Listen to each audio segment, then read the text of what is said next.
In this last video for chapter 18, we want to first look at what happens with a real depreciation. So we said the Marshall-Lerner condition said that when we have a real depreciation, we get an improvement in the trade balance, right? So it would lead to, a smaller trade deficit or an increasing trade surplus. And that's true, but it doesn't happen right away. And so we'll talk about that. And then we're finally going to talk about sort of the relationship between investment and savings in an open economy, because as soon as we have an open economy, that relationship between investment and savings, which gives us the name of our IS curve, falls apart, because we now have to take into account the current account / capital account balance of payments and what that does to investment. So first, what we want to do is talk about what is called the J-curve. And so the J-curve is what happens when there is a real depreciation, right? So we said a real depreciation should lead to an improvement in the trade balance, right? A smaller trade deficit and increasing trade surplus. But actually what happens at first is that it leads to an increase in the trade deficit. So if you look at the data and say, well, we had this real depreciation, why aren't we getting a smaller trade deficit? What's going on is that people take time to change their habits, right? And so if you're buying imports and now there's a real depreciation, those imports are more expensive. Well, you keep buying them at least for a while, and then you're like, oh, wait, they're more expensive. And then you have to change your behavior, right? And changing your behavior means moving towards domestic goods, but that means that domestic production has to increase. All of that takes time.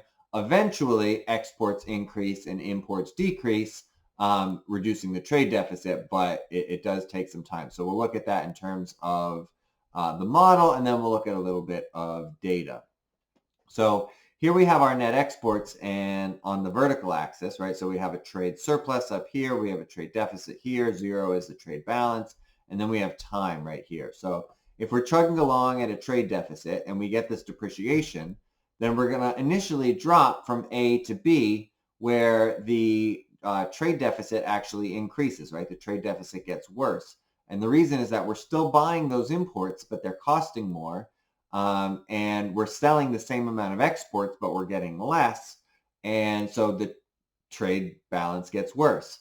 But then we eventually will get back to where we started, and then even get a smaller and smaller trade deficit as we realize, okay, imports are more expensive. I'm going to buy less of them. I'm going to buy more domestic goods. And as foreign customers realize, oh, hey, those domestic goods are cheaper, I'm going to buy more of them. So imports will fall, exports will rise, but it does take time.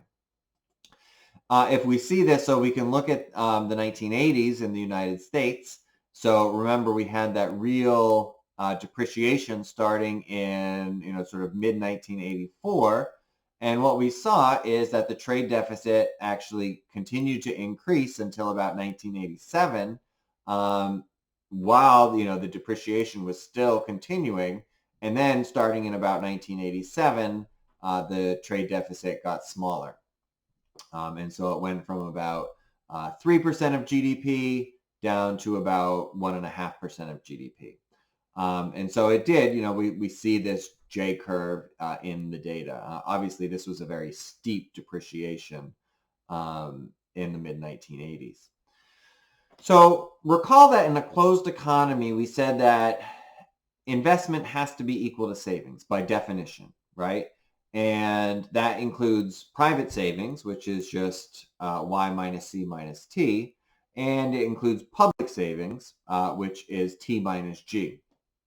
Now we have an open economy. And so that relationship breaks down. And so we need to think about all of the income in an open economy. So now we have savings is equal to output plus net income plus net transfers minus taxes minus consumption. So we've added these two terms, right? Before it was just Y minus T minus C. Now it's Y plus net income, income that we receive from around the world, netted to what we pay in income around the world, plus net transfers. So if we are transferring income, if we're earning income and then we're sending it overseas, that will be negative. If we're getting money from overseas in transfers, that will be positive. Minus taxes, minus consumption.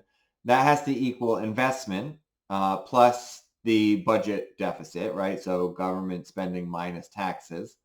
That's the inverse of public savings. Plus net exports, plus net income, plus net transfers. So now we can say, all right, well, if we denote the current account by CA, then, the net exports are, that's going to include, be included in the current account along with net income and net transfers. And so now savings is equal to investment plus government spending minus taxes plus the current account.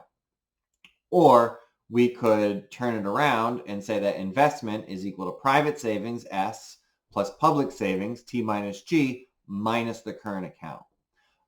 Or we can solve for the current account, which is what's done here. The current account is equal to savings, private savings plus public savings minus investment. And so that means investment can go up for a number of different reasons, right? Investment can go up because private savings increases, because public savings increases, or because the current account gets worse. And so when we do have an increase in investment, that's either an increase in private or public savings or a deterioration of the current account.